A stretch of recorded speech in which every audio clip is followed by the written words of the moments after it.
Hello everyone, I hope आप सब अच्छे हैं।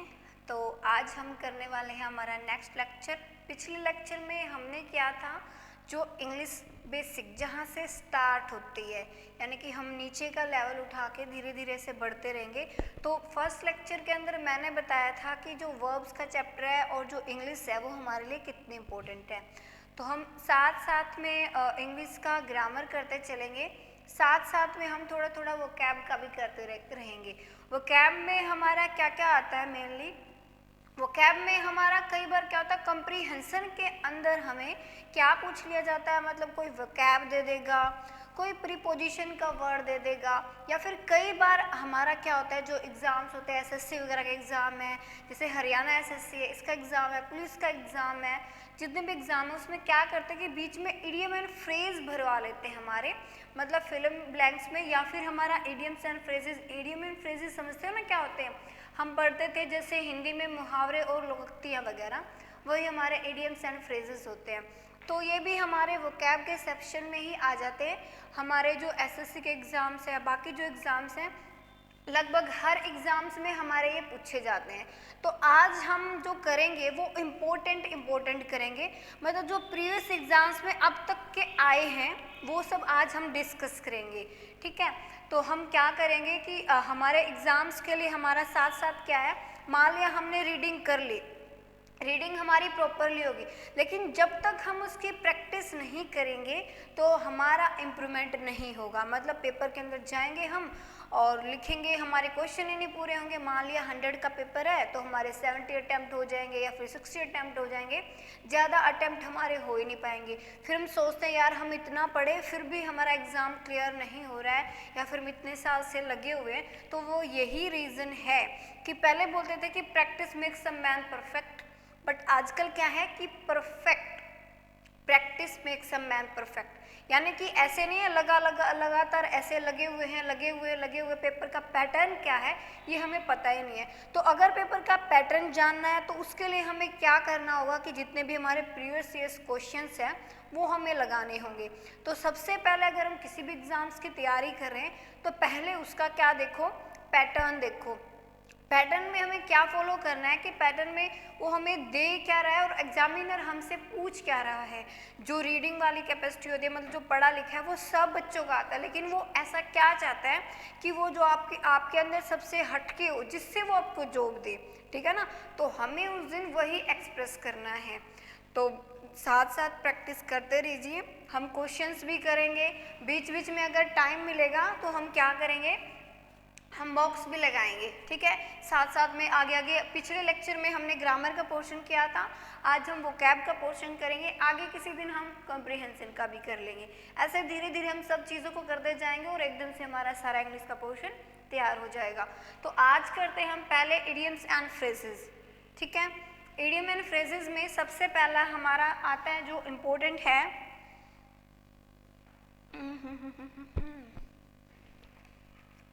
जो इम्पोर्टेंट है आज हम करेंगे जो आए हैं, क्योंकि हमें प्रीवियस ईयर्स करना है। लगभग जितने भी एग्जाम्स कर रहे हैं प्रीवियस रिपीटेड होते रहते हैं, हरियाणा वाले एग्जाम्स में मोस्टली रिपीटेड होते रहते हैं, तो हम वो करेंगे, फिर धीरे धीरे करते रहेंगे। तो फर्स्ट है हमारा अबोव बोर्ड, फर्स्ट है हमारा अबोव बोर्ड, ठीक है।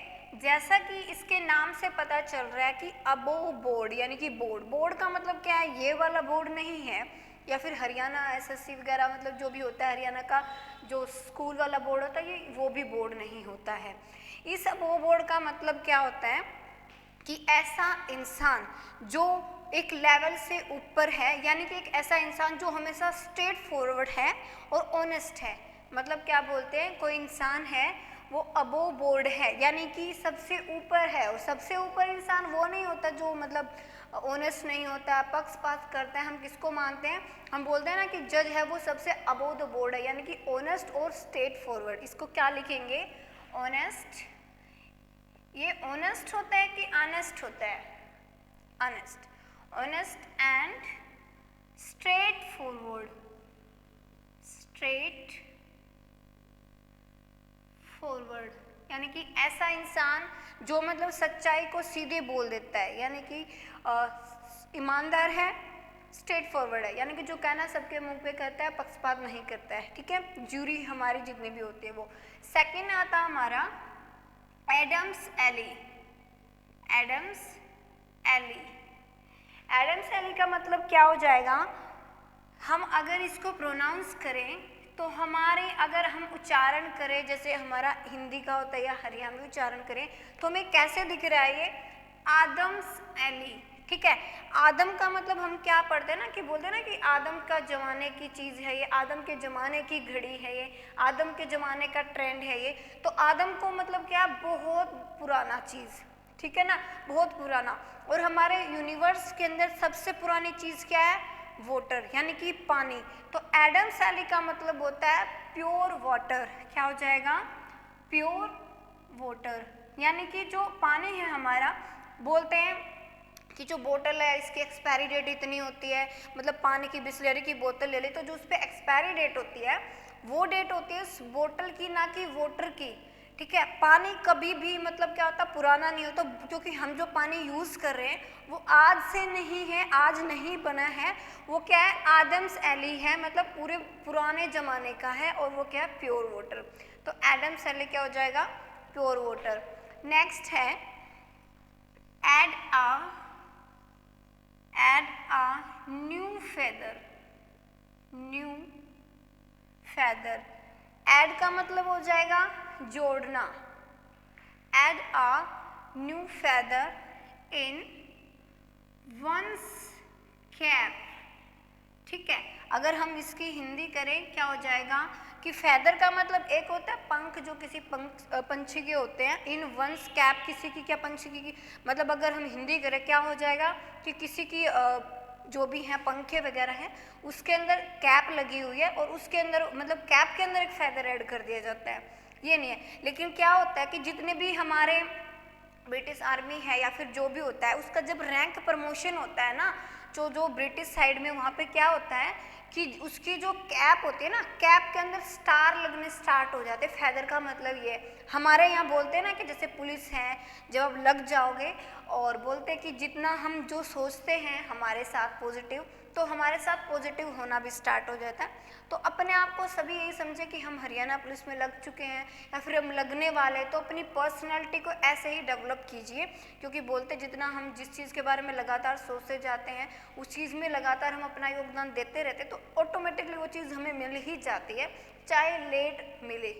बोलते हैं ना कि एक ना एक दिन सबका दिन आता है, तो पक्का आएगा। तो इसका मतलब क्या, जब भी हमारा प्रमोशन होगा, मान लिया हम लग गए हरियाणा पुलिस में लग गए, या फिर किसी हम इंस्पेक्टर लग जाते हैं, कोई और एग्ज़ाम क्लियर कर देते हैं, तो जब भी हमारा प्रमोशन होता है मान लिया हरियाणा में, तो हम क्या करते हैं कि हमारा जब प्रमोशन होता है तो हमारे स्टार लगने स्टार्ट हो जाते हैं। तो हमारे तो स्टार यहाँ पे लगते हैं या फिर यहाँ पे लगते हैं। तो जब भी ब्रिटिश टाइप, क्योंकि पता है हमारी जो इंग्लिश है वो हमारी नहीं है, हम पढ़ते हैं ब्रिटिश वाली, क्योंकि हमारे ऊपर जिन्होंने राज किया हम उन्हीं की इंग्लिश को पढ़ते हैं, ठीक है। तो फैदर का मतलब क्या है, जब भी उनका प्रमोशन होता था ना, जब भी आर्मी वगैरह थे और भी जो जिनका प्रमोशन होता जाता, तो उनके प्रमोशन के टाइम पे क्या होता था कि एक कैप के अंदर एक स्टार या फिर एक फैदर जोड़ दिया जाता था कैप के अंदर, तो ये वहीं से ओरिजिनेट हुआ है। तो इसका मतलब क्या हो जाएगा, कोई एक नई उपलब्धि प्राप्त कर लेना, ठीक है ना। इसका मतलब क्या हो जाएगा, कोई एक नई उपलब्धि प्राप्त कर लेना। इंग्लिश में क्या लिखेंगे, to acquire uh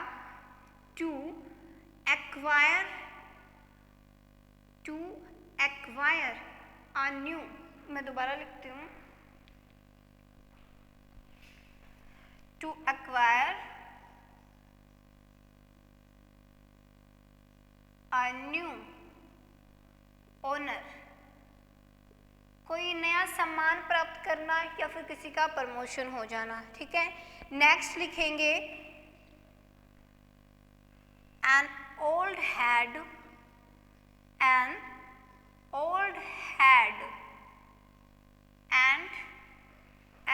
old head on younger shoulder,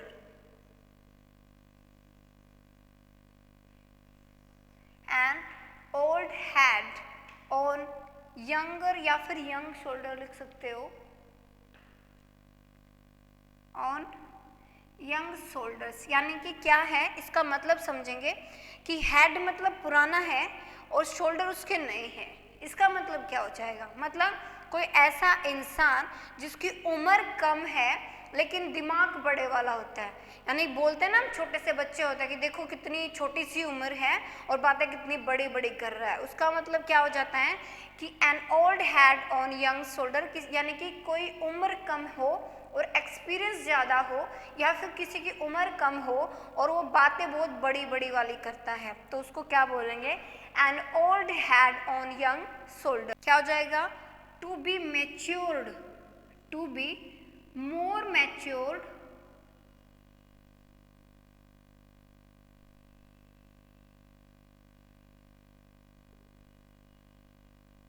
then one's age,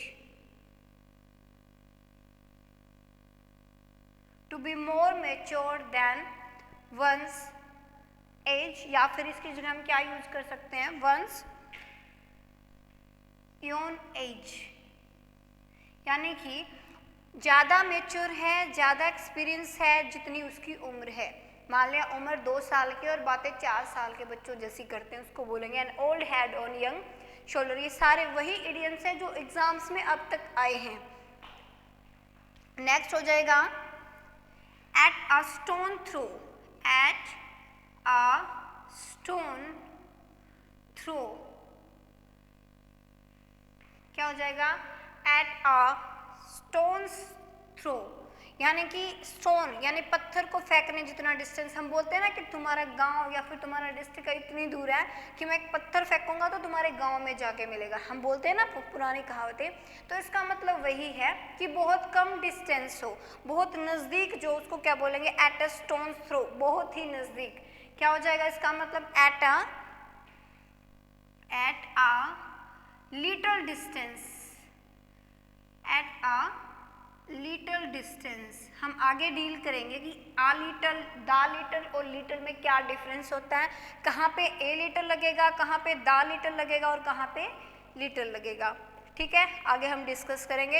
इस पे हमारे बहुत सारे एरर आते हैं, ठीक है, इस वाले टॉपिक्स पे हमारे बहुत एरर आते हैं, हम आगे करेंगे। नेक्स्ट है, ये इरेज कर देते हैं।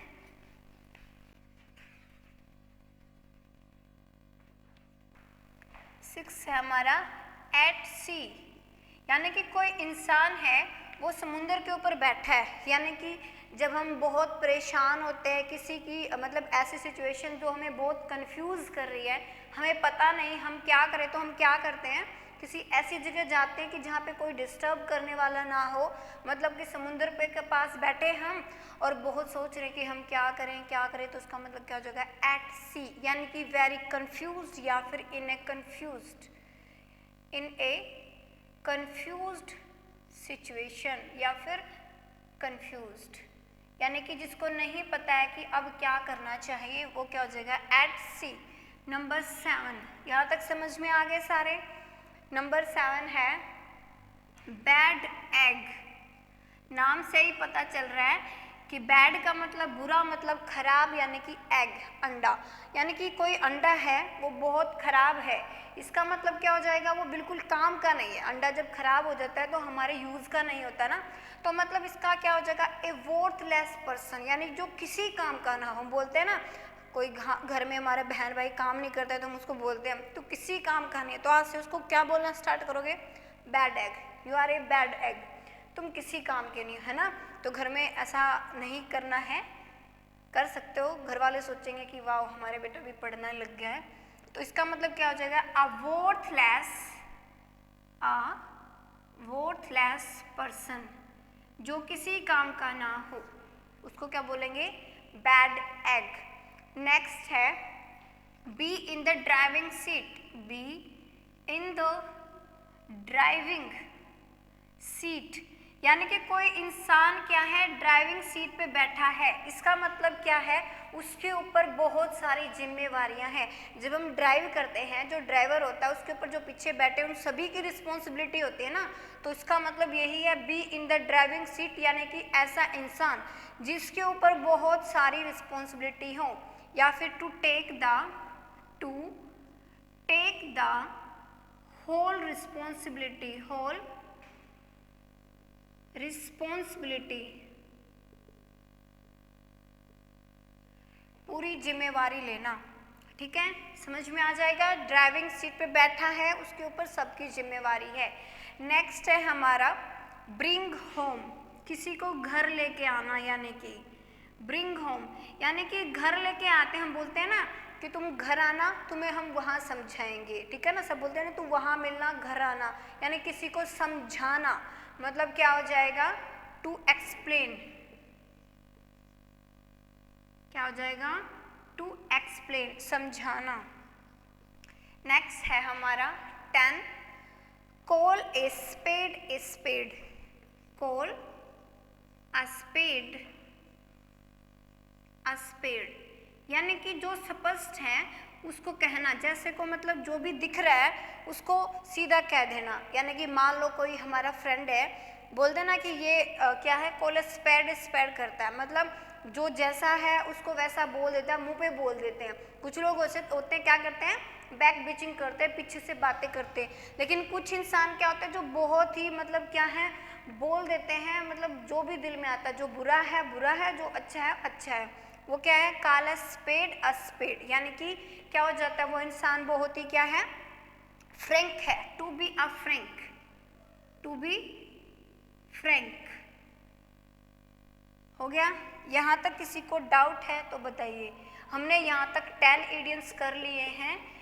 दोबारा एक्सप्लेन करते हैं। एट सी यानी कि इन अ कंफ्यूज सिचुएशन, हम समुद्र के, इनको याद करने का, जब भी इडियम्स एंड फ्रेजेस हैं या फिर वोकैब है, उन्हें याद करने का एक ही रूल है, मतलब उनको अपनी आम जिंदगी के साथ रिलेट करो। ठीक है, बहुत जल्दी याद हो जाएंगे, वरना रट्टा कर दो, रट्टा करो, फिर जल्दी भूल जाएंगे, एग्जाम आएगा। तो हमें क्या करना है कि जितने भी इडियम्स हैं, वोकैब हैं, वो हमें अपनी क्या करने हैं, जो रोजमर्रा की जिंदगी है उससे रिलेट करने हैं और उनको याद करना। यानी कि जैसे हमने इसको याद किया कि सी, कोई इंसान समुद्र के पास बैठा है, क्यों बैठा है, क्योंकि वो क्या है, बहुत कंफ्यूज्ड है। बैड एग, कोई अंडा है वो खराब हो गया, मतलब अब वो हमारे किसी काम का नहीं है, हम उसको यूज में नहीं ले सकते हैं, यानी कि ए वोटलेस पर्सन, वो किसी काम का नहीं है। नेक्स्ट है be in the driving seat, इसको याद करेंगे, रिलेट करेंगे। ड्राइविंग सीट पे कौन बैठता है, ड्राइवर बैठता है, और जो ड्राइवर बैठता है उसके ऊपर क्या हो जाती है, बहुत सारी जिम्मेवारी हो जाती हैं, क्योंकि उनकी जान का जोखिम जो भी होगा उसी के ऊपर है सब कुछ। ठीक है, to take the whole responsibility. ठीक है, नेक्स्ट है ब्रिंग होम, किसी को घर लेके आना, मतलब घर लेके आना या उसके घर जाना, मतलब क्या हो जाता है, टू एक्सप्लेन, उसको समझाना। ठीक है, घर आते ही समझाते हैं। मान लिया किसी ने कोई कांड किया, कोई अपना भाई है, तो पापा पापा बोलते हैं तू घर आ, तेरे को मैं बताता हूँ, घर आ, घर बुला के समझाते हैं ना उसको। ओके, कॉल स्पेड स्पेड, यानी कि टू बी फ्रैंक, कोई इंसान है, मतलब जो भी उसको दिखाई दे रहा है वो सीधा बोल देता है, यानी कि अब वो क्या है, बहुत ही फ्रैंक है। यहाँ तक हो गए, आगे चलते हैं।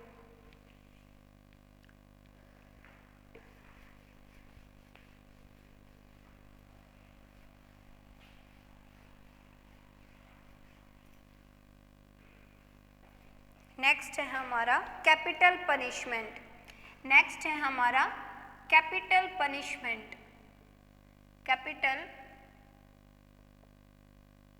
पनिशमेंट, पनिशमेंट का मतलब तो सब समझते हैं क्या होता है, पनिशमेंट किसी को सजा देना, मतलब कैपिटल।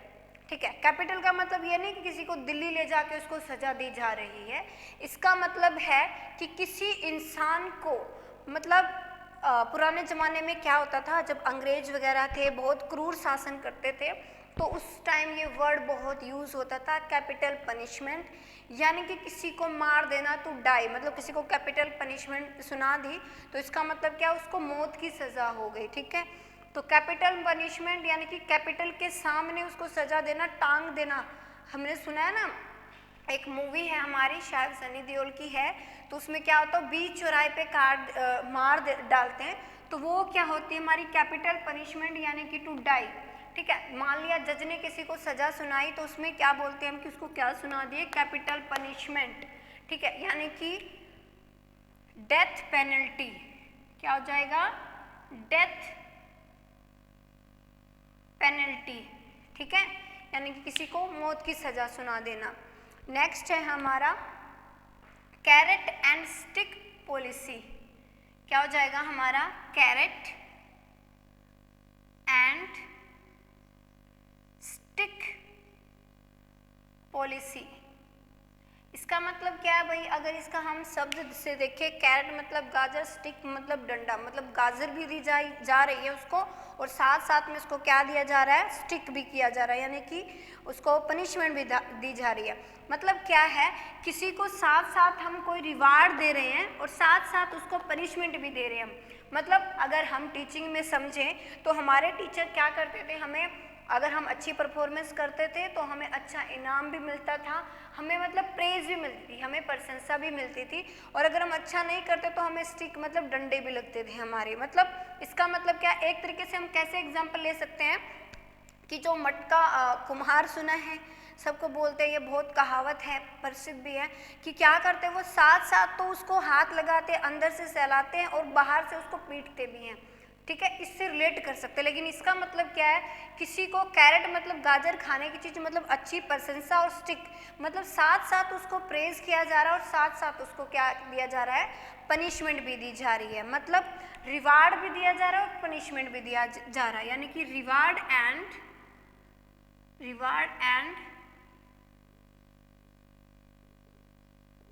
Punishment policy. ठीक है, मतलब साथ साथ उसको प्रेज देंगे, प्रशंसा करेंगे, कुछ पुरस्कार देंगे और साथ साथ उसे सजा भी देंगे। इसको क्या बोलेंगे, कैरेट एंड स्टिक पॉलिसी। ठीक है, नेक्स्ट हमारा कास्ट आ स्लूर। ठीक है, क्या हो जाएगा, कास्ट आ स्लूर। इसका मतलब होता है टू ब्रिंग अ डिसग्रेस। ठीक है, अब यहाँ पे समझते हम, यानी कि टू ब्रिंग अ डिसग्रेस यानी कि किसी को अच्छी चीजें नहीं देंगे, कुछ अपशब्द बोलेंगे हम किसी को। स्लर का मतलब होता है यहाँ पे कि किसी को अपशब्द बोलना, कब, जब हमने ड्रिंक किया हुआ है। ठीक है, कास्ट असलीर, कास्ट का मतलब होता है ना शो कास्ट हो रहा, दिखाना। स्लर का मतलब कोई भी अपशब्द। ठीक है, तो इसका मतलब क्या हो जाएगा, किसी को बहुत बुरी, जब बहुत देखा होगा गांव में, तो जो ड्रिंक करते हैं वो क्या करते हैं, कास्ट स्लूर करते हैं। इसको याद कर लेना, जब भी इन वर्डों को धीरे धीरे आम जिंदगी में यूज करोगे ना, तो अपने आप ही मतलब हो जाएगा, हाँ इंग्लिश हमें आती है। मतलब बहुत ही ब्यूटीफुल लैंग्वेज है, तभी तो हम इतने अच्छे अच्छे वर्ड के इन्हें सजा रहे हैं। मतलब कास्ट स्लूर यानी कि अपशब्द बोलना किसके प्रति, ड्यूरिंग, जब हमने क्या किया हुआ है, ड्रिंक किया हुआ है, उसको क्या बोलेंगे, कास्ट आ स्लूर।